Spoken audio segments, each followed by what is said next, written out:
नमस्कार प्यारे विद्यार्थियों, अपन ने पांडवों के अज्ञातवास के बारे में पढ़ रहे थे।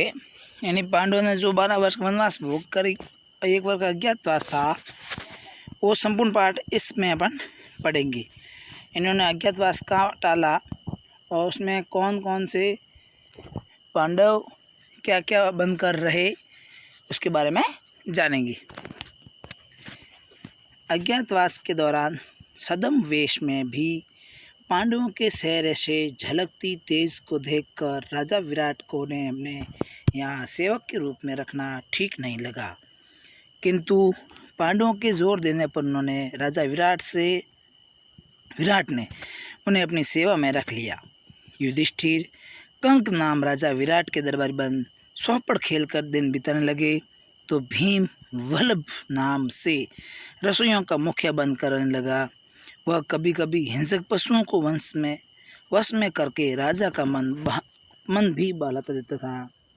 अर्जुन बृहनलला नाम से स्त्री का वेश धारण करके राजा विराट की पुत्री उत्तरा को संगीत सिखाने लगे। यानी कि सभी पांडव थे, वो अपने अपने अलग अलग वेश में हैं, वो नाम वेश से करना सीखे हैं।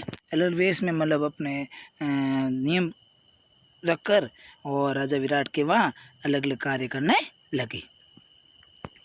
उसी रूप में नकुल है ग्रंथिक नाम से घोड़े को साधने और उनकी बीमारी का इलाज करके राजा को पसंद करता रहा।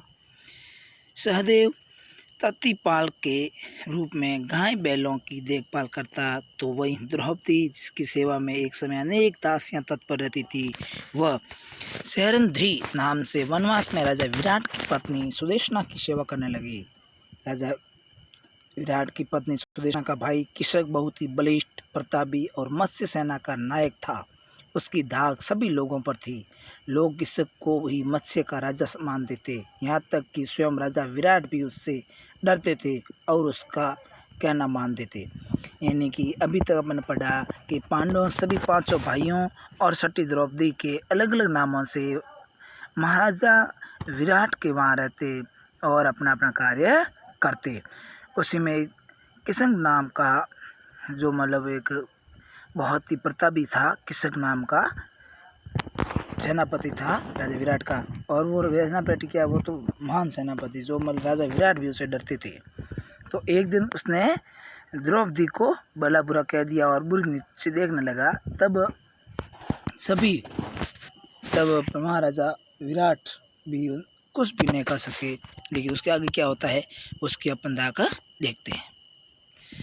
पांडवों के वनवास के समाप्त होने के साथ ही उनकी खोज में लगे गुप्तचरों ने दुर्योधन को किशक की हत्या का समाचार दिया। यानी कि ऐसा करने पर पांडवों में बलिष्ठ भीम ने किशक की है वो हत्या कर दी।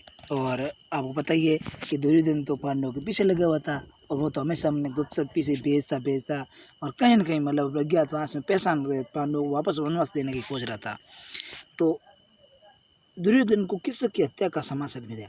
तो किशक की मृत्यु के विषय में सुनते ही दुर्योधन ने अंदाजा लगाया कि भीम के अतिरिक्त कोई अन्य उसकी हत्या नहीं कर सकता। इतना महान था किशक, उसकी हत्या सिर्फ भीम ही कर सकता है, उसके अलावा कोई नहीं कर सकता। अतः ऐसा विचार करके उसने मत्स्य देश पर आक्रमण करके पांडवों के अज्ञातवास को खंडित करके पुनः वनवास भेजने की योजना बनाई। यानी दुर्योधन ने पांडवों से अज्ञातवास में मतलब पहचान करके पुनः उनको वनवास देने का योजना बनाई, लेकिन उसकी योजना सफल नहीं होती है।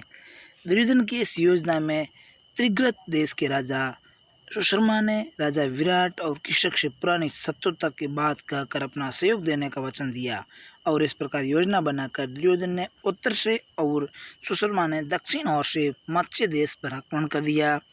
दक्षिण हिस्से पर हुए सुशर्मा के आक्रमण के विरुद्ध कंक रूपी युधिष्ठिर ने राजा विराट की अपने रसोई वल्लभ भीम, अशोकपाल, ग्रंथि और तंत्रिपाल को युद्ध के लिए साथ ले चलने को कहा। साथ ही वह स्वयं भी युद्ध करने को तत्पर थे। यानी युधिष्ठिर भी युद्ध करने के लिए आगे और शासक के सुने हुए सेनापति थे वो भी लेके आए। अब आप प्रश्न देखते हैं।